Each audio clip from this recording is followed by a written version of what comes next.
In today's video, I'm going to teach you how to use the risk-reward tool in TradingView. This simple tool helps you plan a trade visually, so you know exactly where your stop loss goes, where your target sits, and what your risk-to-reward ratio looks like before you click buy or sell. When the tool appears on your chart, the red zone represents your risk, also called your stop. If price reaches the top of that red area on a short or the bottom of it on a long, the trade idea is wrong and you're out. The green zone is your reward, your profit target.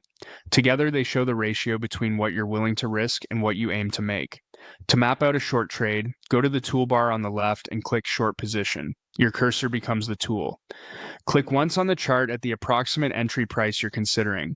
You'll see the red and green zones appear with labels that display price distance, percentage, and the current risk-reward ratio. This is a planning overlay. It doesn't place an order. It just helps you think clearly. If you're planning a long setup instead, click Long Position in that same toolbar. Then click on the chart where you expect to enter. Again, the red area marks your stop below entry, and the green area marks your target above entry. Use whichever version matches your trade direction so the tool lines up correctly with the trend you're analyzing. Now adjust this based on your needs. Drag the entry line to the exact price level you're considering. Pull the top or bottom of the red zone to set your stop at a logical level, such as beyond a recent swing. Move the edge of the green zone to your intended target. As you move these handles, watch how the displayed risk-reward ratio updates in real time. Many traders look for at least 1 to 2, or better, but the right ratio depends on your strategy and the structure on the chart. You can zoom in for precision and use the displayed percentages to match your rules.